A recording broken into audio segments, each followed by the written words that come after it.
Good morning, good afternoon, good evening, wherever you are, whatever you're doing, and welcome to another episode of Media Matters for Anfield Index. It's less than 24 hours after that big game at the Etihad, but oh, does it feel so sweet still? And we're here to talk about that game. We're here to talk about everything on and off the field. We are here to revel in the league table and everything Liverpool yesterday and this week. And here to join me as ever is the renowned and the respected David Lynch. I mean, David, less than 24 hours on, and I know you've done your own show, looked at the content, watched the game back. How are we feeling right now? Yeah, it's pretty good, isn't it? I mean, it's funny. It kind of made me think immediately of the kind of fallout from the Aston Villa game. Yeah. The kind of, the feeling amongst some supporters that the sky was falling in. And it only ever felt, the reason you can kind of you felt like you could kind of take a point in that game and the Everton draw as well. There was disappointing elements there, but the reason you felt it wasn't that bad is because Liverpool was still in this position whereby if one match week went in their favour and Arsenal lost and Liverpool won, then it was basically that, everyone would look at it and feel that the title was over. And so, we were only ever one match week away from that happening. And of course, here it is. And it feels all the more significant, not because, because Arsenal lost at home to a side that is much lower down the league. And obviously Liverpool went to Man City, and there's a symbolism there, isn't there, of going to the reigning champions and getting the win. So, it feels like an absolutely massive weekend, really, and one where Liverpool are, you don't want to say it's done, but it kind of is, isn't it, really? Like they'd have to be one of the all-time great collapses and also one of the all-time great runs from a very, very injured Arsenal team to sort this out now. So, a hugely significant weekend, and just massive for Liverpool, really. I mean, it seems crazy when you think about it to almost rewind back to before 3 o'clock on Saturday and what people would have envisaged. But as we look at it now, I mean, there is an 11-point gap. I mean, even on the screen, for those who aren't got the YouTube experience, it's great just seeing 64 points for Liverpool, 53 for Arsenal. Arsenal have played a game less, but there is an 11-point gap there. And I think for those who didn't hear it yesterday, it's probably worth getting the thoughts of the travelling cop and their assessment of where it sits right now.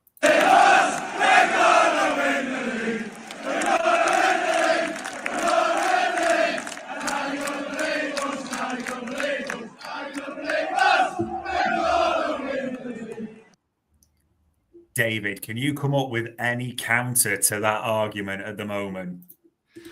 No, it's hard to, isn't it? Because it's not just what Liverpool are doing, and I think you would have liked to have waited till much later in the season to sing that if Liverpool were being chased down by a peak Manchester City, even with an 11-point gap, you'd still feel anything could kind of happen there. They could win every game or whatever. But it just isn't that, is it? Nottingham Forest are 17 points behind there, and you've got Arsenal 11 points, albeit they've got a game in hand, but they just do not look like putting a run together of any sort. They're just missing too many big players and good players. So that's not to take away from what Liverpool have done, by the way. It is a part of the context of the season that Arsenal have struggled with injuries and things, but Liverpool are still on track for 90 points at the moment. So that'd still be an absolutely deserving win if they were to get to kind of around that tally. So, it's not that they've just been lucky or whatever. I don't kind of buy into that suggestion. So, they've just been. It's just hard to see, isn't it? Anything other than Liverpool going on to win this, and now it's kind of a question of by how many points and how early can they get it done. So, I think it's quite funny that Liverpool supporters, I was there at Goodison Park when he was singing, we won the league at Goodison Park, and then he got a little bit of medicine there, didn't he, immediately after with Tarkowski scoring. Yeah.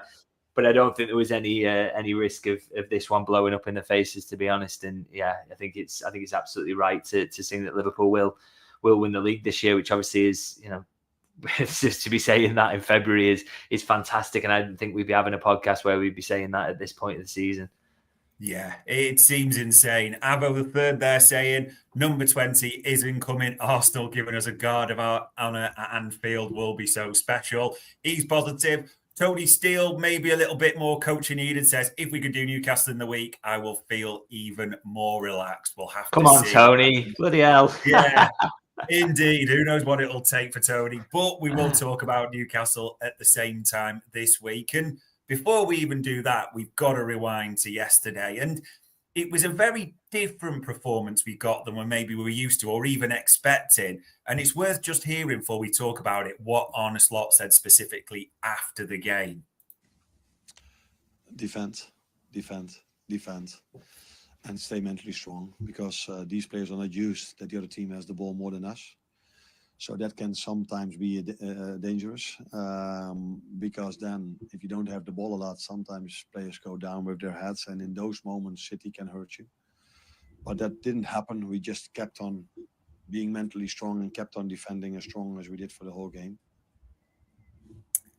34% possession. Yeah, it just felt, David, didn't it, like we were dominant. And there was big talking afterwards about whether possession football is now dead. But for this game, we didn't have, I mean, we had a third of the possession, but you never really felt like panicked or threatened in this one, did you? Yeah, this is it. I mean, there was points in the game, particularly in the second half, where I just kind of thought, do Liverpool need to get on some counter-attacking threat here? Maybe get a Núñez on the pitch, something like that, just to get them out a little bit more frequently.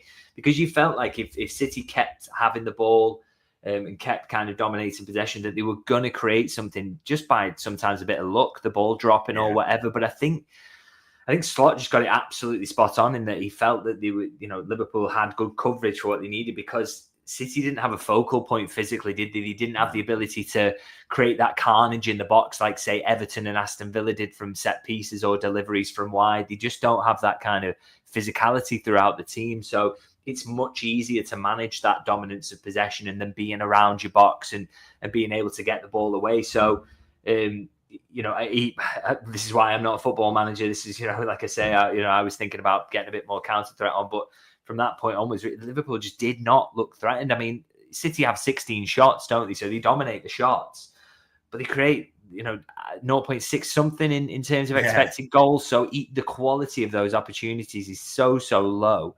And that just shows a really, really good defensive performance, not just from the back four and the goalie, but the team as a whole. They just completely looked in control. And I think it's really fascinating, actually, because I thought, you read stuff about Arne Slot before he comes, and people who've watched a bit of his Feyenoord, and you presume they know a bit more about the manager than you do.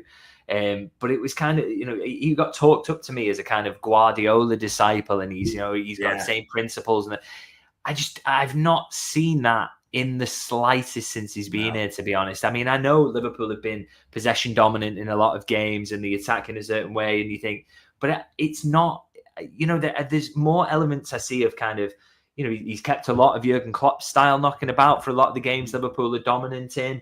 And then yesterday, which we've not seen before, but is another string to his bow, that was Mourinho-esque. It really was. I think, the way that, and people kind of took that as a bit of an insult when I said it, because they only think of latter-day Mourinho. But I mean Mourinho in 2005, when he was like, if they went 2-0 up, the game was over. You were done for, because they would not concede chances. They wouldn't concede any shots.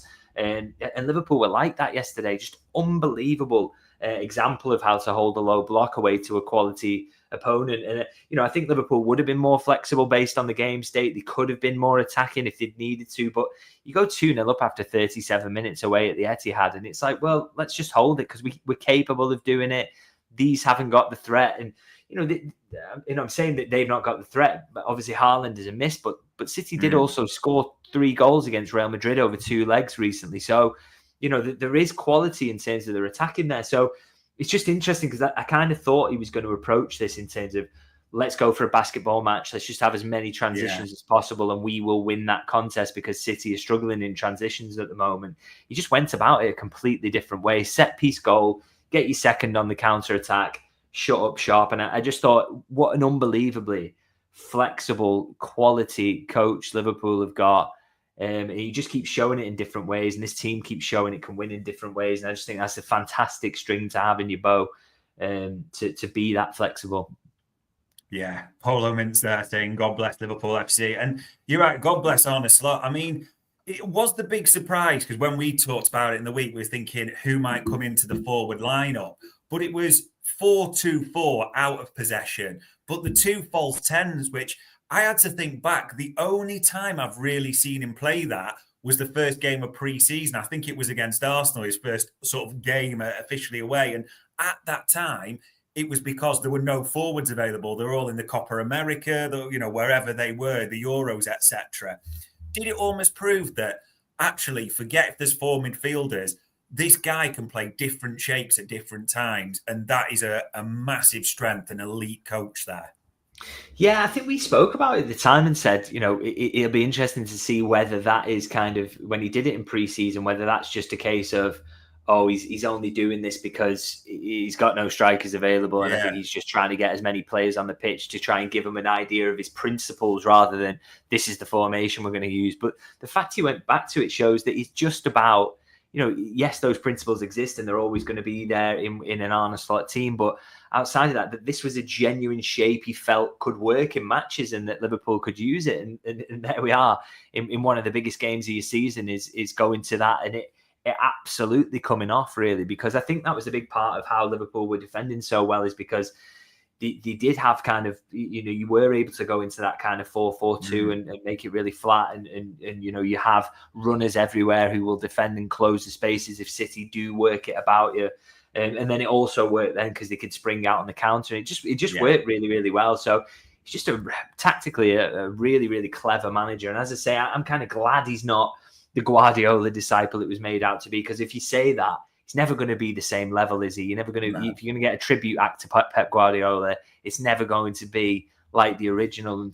Instead, what Liverpool have got is a very modern manager who is incredibly flexible and able to get the best out of his team in totally different ways, all while having principles and a foundation to his philosophy that they know, these are the kind of red lines, these are the things we have to do to get in his team. But outside of that, he can really mix it up. And that is, why Liverpool have been so good this season. But it also, I think, bodes really well for some of the Champions League knockout ties that are coming up, because, some of these games, the opposition are not going to know what's going to hit them. Yeah, can play tight away or just devastate them at Anfield as well. It is looking good. And it is right that Arne Slot is getting a lot of praise today and yesterday. And speaking of players, there's only one place to start. I mean, it's just, we say this on repeat, and we're saying this, people, we cannot be blasé about this. Mo Salah, the 11th game where he gets a goal and assist. I mean, 27 appearances in the Premier League, 41 goal involvements, 25 goals already in that competition. I mean, 30 in all. It's actually insane what Mo Salah's doing right now, David, isn't it? Yeah, I genuinely don't know what to say anymore.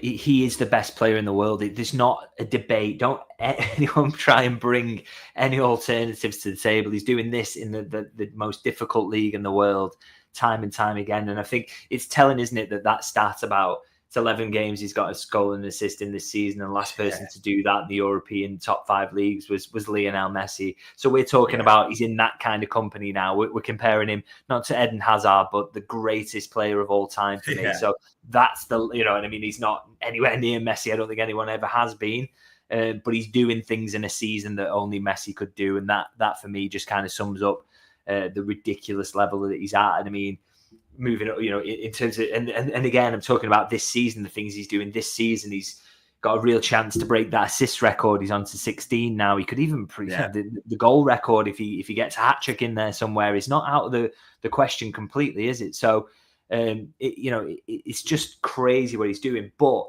it's also not just this season either. He's been consistently doing mad things for Liverpool for a long time, to the point at which he's now the 3rd-time all-time top goal scorer for Liverpool Football Club. And this is Liverpool.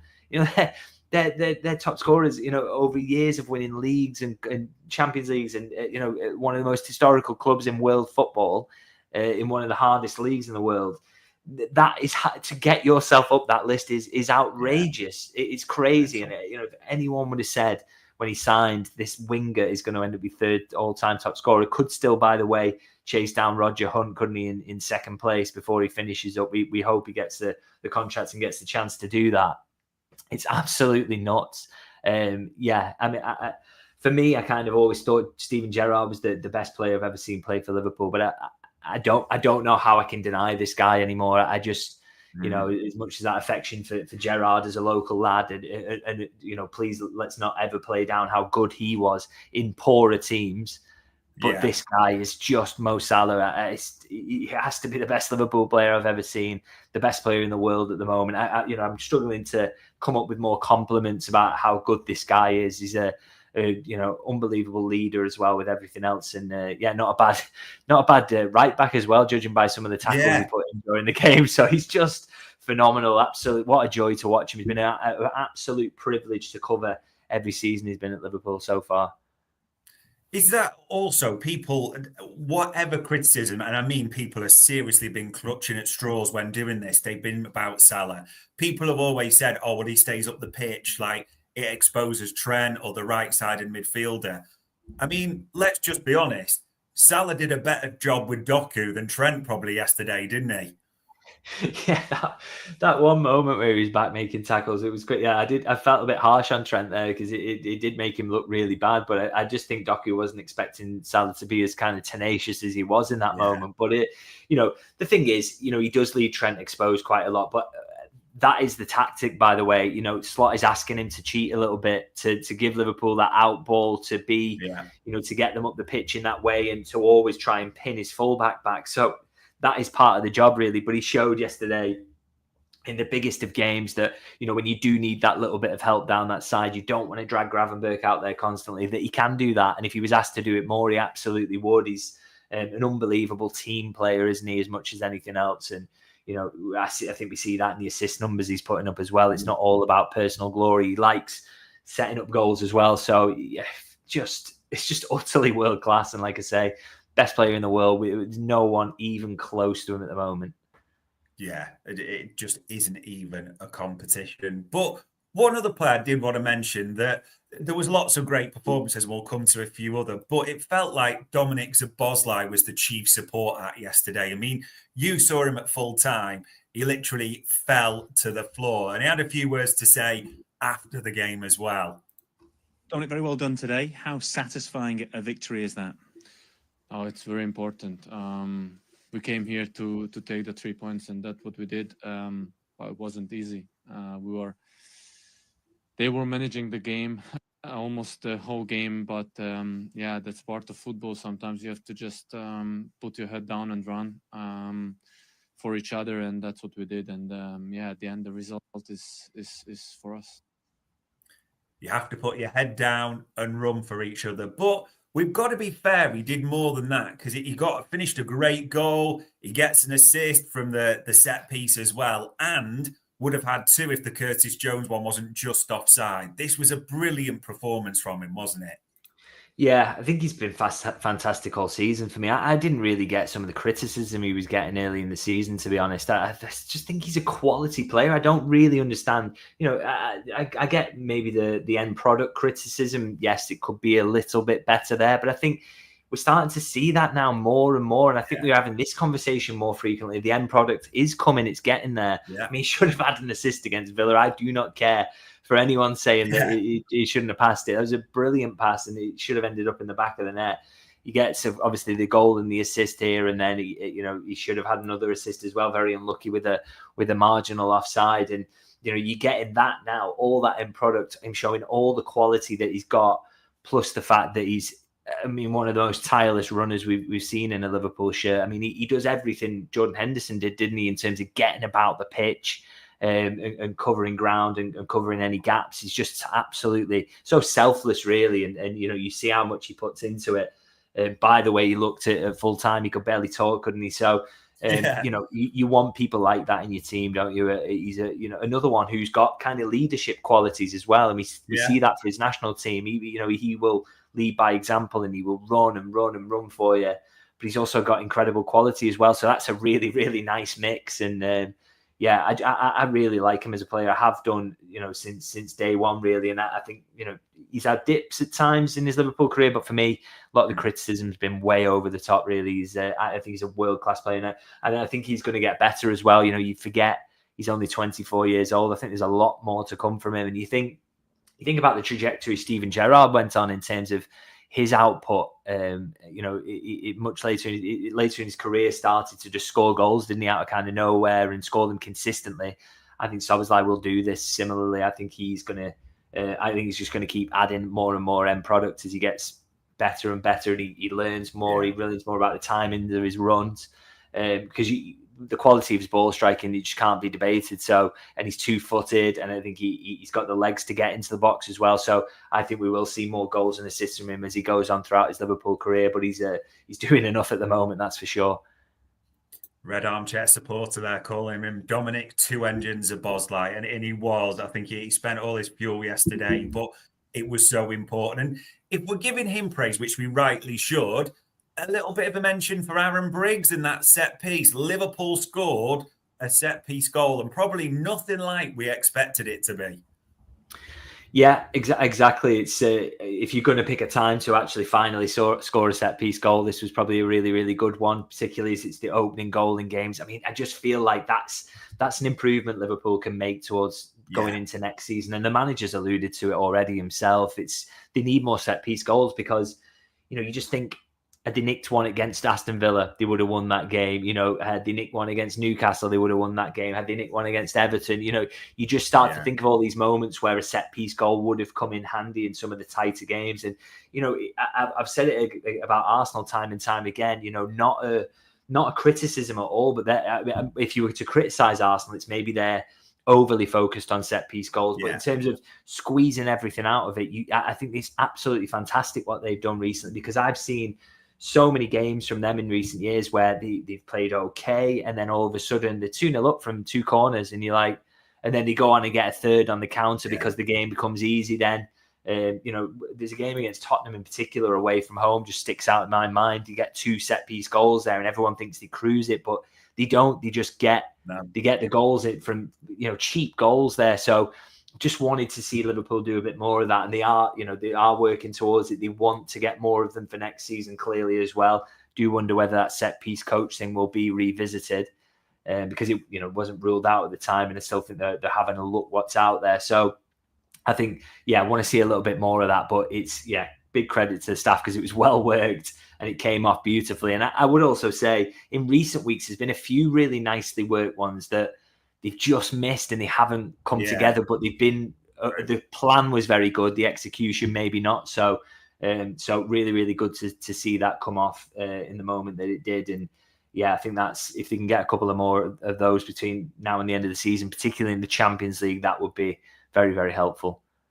Yeah, and you're right, contributions. That moves the Bosley on to 6 goals and 6 assists, so 12 in all competitions. And it's funny because he talked about 20 when he first came, was in 10 goals and 10 assists. And then last season, he said he maybe shouldn't have said it. He's not a million miles away from it. So we'll see what number he ends the season on. And as much as we've talked about the goal scorers, the assist makers, these two at the back yesterday, you knew you were going to need VVD and Konate to be at their absolute best to beat City. They just couldn't find a way through them, could they? They were impregnable yesterday.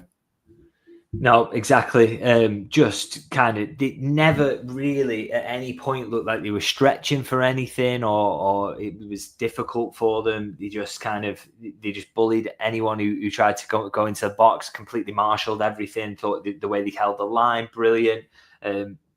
Making sure the gaps weren't too big. Virgil van Dijk picking out the moments to follow Foden into midfield, being really intelligent about that, but then not going too deep so that he couldn't get a quick ball in behind that would leave Liverpool stretch. So just intelligent, brilliant defending from the both of them. And I feel like I don't praise Virgil van Dijk enough, to be honest, because it just becomes so used to how good he is. But he's another one like Salah. What more can you say about this guy? He's the best that there has ever been, arguably, in terms of centre halves, and probably doesn't get better than that. And again, just yesterday, it looked like he's playing on the easy mode.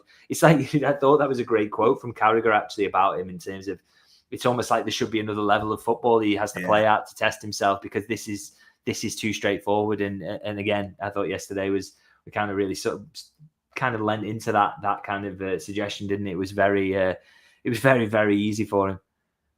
Yeah, they just literally looked a class apart. And if there's any doubt that VVD is the best centre-back in the world. We know the Premier League and Europe. Maybe his closest runner-up is Canate at the moment because he looks back to form since he's come back from injury. And yeah, it's just so much to like. I suppose the only other things to take away from that, and always it's good to get a mention of other players. Was it interesting for you that we've talked about maybe Slot not always trusting certain players, but he was prepared to bring on Tsimikas and Endo for a good period of the game there as well to see it out? Yeah, important to see that as well, because I think Robertson's been asked to do an awful lot recently, hasn't he? And you need to protect him. I've no doubt he'll probably be in the starting 11 on Wednesday again. So, you need to kind of look after him. And Endo, I think there's been a growing trust there of late, hasn't there? I mean, he really must regret not bringing him on against Everton. I really think that, because you see the fact he's used him in the last couple to see out games, or the last few. He's come on in that last 20 minutes to see them out. I think it sort of shows you that there's a growing trust there. Whether that, becomes a start at any point over the next few weeks, we'll kind of have to see. Maybe not, but he's a really, really good sub to bring on and see out games. And again, I thought he was excellent when he came on yesterday. I thought Tsimikas did well. I can't believe they were shouting for a back pass after he booted that one up in the air. It was quite funny, but yeah, I thought both of them did well, and that's helpful because Liverpool are in this crazy run at the moment, aren't they? And they need to kind of get some freshness into the players whenever they can. So being able to sub a couple off was helpful. Yeah, if that back pass was intentional, we wouldn't be looking for a new left back in the first place, just to sort of put it in context if he had that skill. But yeah, so much to like yesterday on the field. And we turn, as we ever do, to what's off the field, the stories there. I mean, this still sounds crazy to say, but we know Arne Slot and Sipke Husloff accepted the charge. The matter's now back with the FA. Is there a real chance still that, I know it's Monday now, but on Wednesday night we could be watching Johnny Heitinger's Reds? Does that still seem possible? Yeah, I guess Liverpool will kind of be hoping that this does get resolved by then, because obviously there's a little bit of a risk there that the Carabao Cup final comes into play. Yeah. So they'll be praying really that they hear something today. I mean, maybe today will be the day we actually hear something about that kind of close of play. So it's worth kind of keeping an eye on. But yeah, I wouldn't be shocked at all if we do see Johnny Heitinger on the sidelines for the midweek game. Yeah. Well, yeah, that would be a new level of rotation completely. We'll see what develops there. And we talk, as we always do, about any contracts, any transfer talk. Now, Sam Wallace wrote a piece yesterday, and you've probably seen a lot of people have jumped on this, because to almost quote the piece, the received wisdom, as he phrased it, is still that Trent will probably go, but the expectation that Van Dijk and Salah will renew. Is that still for you more just what's being heard rather than anything concrete in that piece? Yeah, I think the way Sam's written that is he's clearly couching it, isn't he? I'm not trying to play it down. I mean, he would say this himself. The way he's written it is not, this is my information and therefore this is going to happen. It's more kind of, that's the word on the grapevine at the moment. That I think that's what everybody on social media is kind of saying at the moment, isn't it? But again, we're just in that same place. I haven't really heard anything concrete. With Van Dijk and Salah, they seem relaxed about their situations. Yeah. And with Trent, the big question is, does he decide to take on that new challenge, or does he want to stay at Liverpool? That's the thing that's kind of up in the air. We'll have to see. But I haven't heard anything kind of concrete around any of those players at the moment. So I wouldn't read too much into that piece at all. It is an interesting one, because the last time we had a real chat about this, and I know you've always steadfastly said, never get sort of overly concerned about contracts. It is what it is a little bit. I know we almost expected probably a little bit of something. I mean, we are literally on the precipice of March. There's only a few months left. Is there a bit of you thinking, is there a day, or because of where we are in the season, do you think it's almost that everyone's parked it a little bit just to focus on the trophy haul? Yeah, you kind of wonder whether there's a little bit of that going on, but obviously, again, I don't think any of the players or the football staff will want this to roll on for too much longer, because you want that certainty going into the summer, exactly what Liverpool will need and everything around that. So I'm sure there's going to be, they'll want to get it resolved as soon as possible. But look, I can't take anything else. But, you know, like I said, Virgil van Dijk, every time he talks to us, he's like, look, I'm relaxed about it, so nobody else needs to kind of worry. So if that's the case, and this is a guy who's involved and it's his livelihood and his involvement with the club is up for debate around this, then we probably shouldn't get too concerned about it ourselves if he's feeling like that, which again, that just says to me that surely he's going to end up staying in the end, and that's how this is going to play out. I just, you know, particularly with him and again with Salah, sure, he's desperate to stay. So, you know, that is there as one of the ingredients in sort of needing to get that contract over the line. Liverpool are looking there at replacing the best player in the world for next season. They won't want to do that because they know how hard it is to recruit in general. So can't see that happening. And then with Trent, like I say, the reason he is the kind of a different situation is because he might just want to go to Real Madrid and experience living in Spain and do all that. That's the kind of question mark over him, and we just don't know either way with that. But the other two, I still retain a confidence there will be that they'll sign up. And with Trent, it's just a wait and see in terms of what his actual, you know, his desire is in terms of what he wants next for his career. Yeah, everyone's just praying, aren't they, for the best player in the world and the best defender in the world to still be at the club next season. So fingers crossed we get developments and that. And I know you will have seen Arne Slot's embargo comments sort of late Friday as well. He said, obviously, that in the summer it was all just about assessing what we have. And he kind of lit the touch paper on rumours because he said, didn't we, now we've assessed, me, Richard, we've looked at it. So naturally, rumours are going to abound. So just to sort of put a few names to you. Carlos Baleba, the Brighton midfielder, quite a few stories linking him with a move to Liverpool. And when you watch him to the eye test, it does feel like there's a few ingredients that, well, you know about our number 6 chase and how long that's gone on seems to be forever over many a summer. Think there's anything to this one at all for Baleba?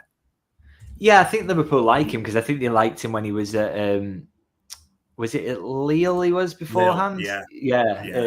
I think they liked him when he was there, and it's just a case that Brighton were more willing to kind of take the risk at that point of bringing him over and giving him games and seeing how it goes for him.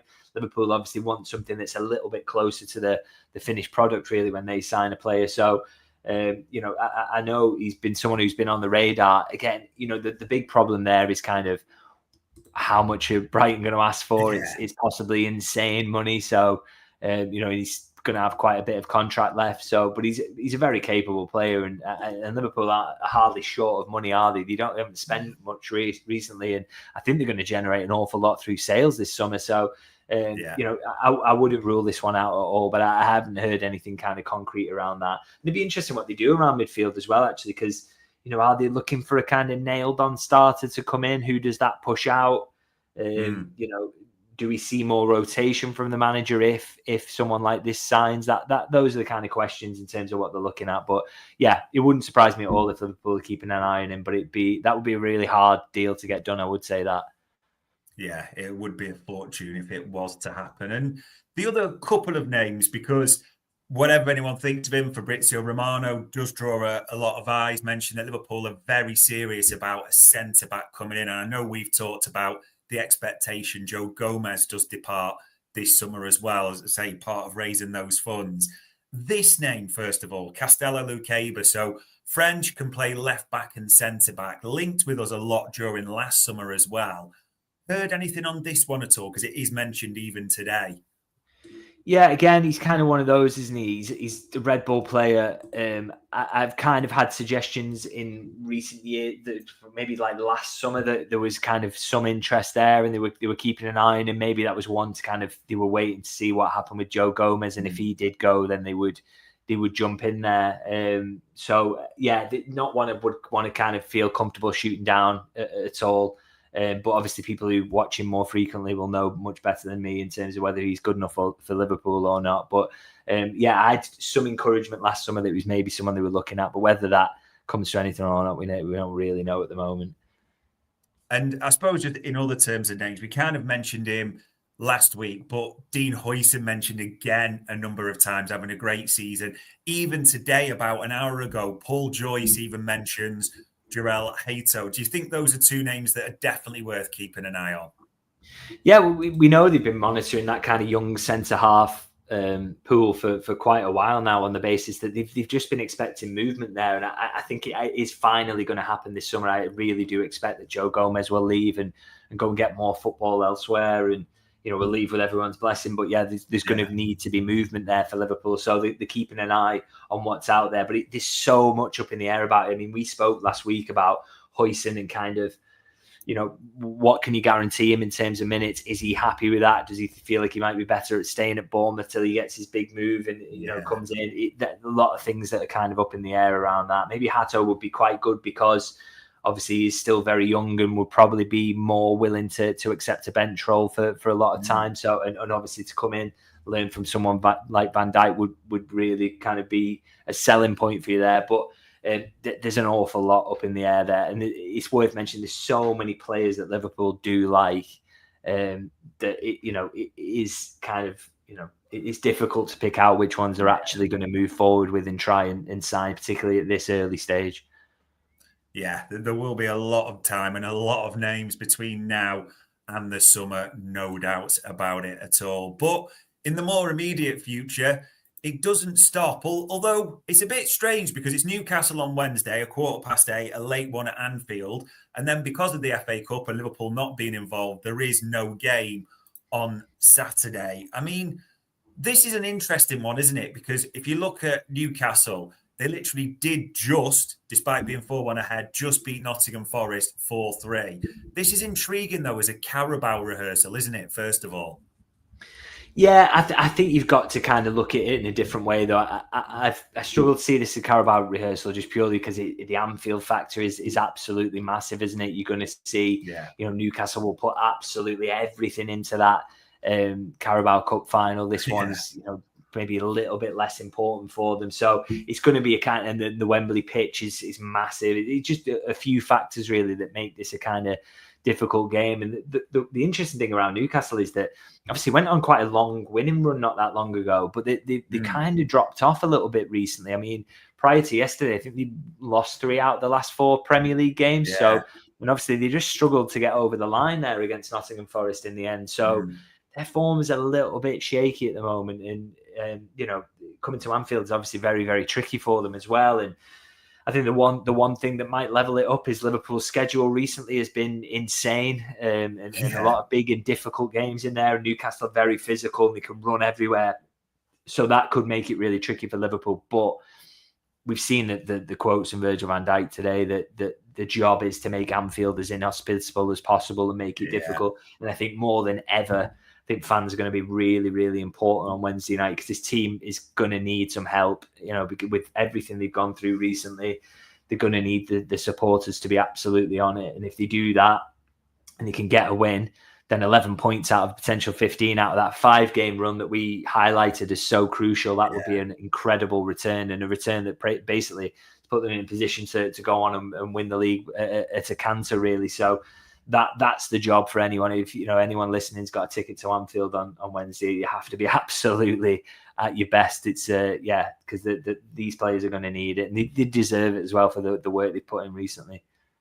Yeah, I'll be there. Looking forward to it. Jav Burton's already gone early, thinks it'll be 3-1 to Liverpool. I think we'd all take that. I mean, I was going to ask you because in a great way, Slot's lineups are becoming harder and harder to predict. I don't think many people had 4 midfielders playing 2 games in a row, and Cody Gakpo coming back as well. The only other thing that came out late yesterday was he did say that, annoyingly, Diogo Jota told him he wasn't fit to start this one, hence his place on the bench, which is just another question mark against Jota. How many changes are you? There's got to be some, surely, in this one. Yeah, it's an interesting one with Jota, though. He just felt like he was feeling the Villa game a little bit. So to me, that suggests it's just a little bit of kind of tightness and a bit of muscle pain, really, rather than anything else. So if that's the case, I mean, you can easily say that he should be ready for this Newcastle one if we need him from the start. So I think that's how the manager will be looking at it. So that's a really easy change to make because he's obviously a top class option to bring in. Cody Gakpo should be absolutely ready after coming on against City. So again, an easy change to make. Your hands are tied a little bit in terms of midfield, aren't they? Because there's not that many options he trusts. So that's the area you would have loved to see in a little bit more rotation, and maybe he does go down that route. I mean, who you've got, for me, you've got to take Szoboszlai out. I just, it's not fair to do this to him anymore. The amount of running he's getting through, I'd quite like to see him changed, and then just the midfielders in general looked after if possible, a bit more Endo if necessary, and I think as much rotation as is possible is I would say is the approach he should take, really, because he's asked an awful lot of these players over the last few games, and you don't want to pick up any injuries or any muscle issues. So I don't really want to see Szoboszlai on the team sheet. I'd like to see Jota. I'd like to see Gakpo. Beyond that, as much rotation as possible, really. But it's hard to see how you do it, really. Yeah, Jan Tampel there saying it's great to have Gakpo back, and he does seem the obvious one, especially at home, and his record at Anfield is sensational this season to come back in. I suppose the only other one that people were asking and were waiting for news, maybe it might have to be till tomorrow, is there still the expectation that Conor Bradley's out, so he'll have to go again with Trent, and maybe Quansah might need to come on at right back at some point? Yeah, I don't expect Conor Bradley to be fit for this one. It's obviously a muscle issue, so there's no way that's eased off by now. Yeah. So unfortunately, I mean, we'll get an update from tomorrow, which I think will be, how much longer is he going to be out? Is he going to be a couple of weeks or anything like that? So hopefully not too long, but yeah, be absolutely amazed if he was involved in this one, which, as you say, it's a bit of a shame because, you could probably use that help to protect Trent. Although Trent has been managed through this period, he's probably not done as many minutes as he could have in this run because they've been looking after him. So maybe that tees him up to do kind of another hour here. And if Liverpool can get in a good position, don't mind maybe a bit of Jarell Quansah to see it out.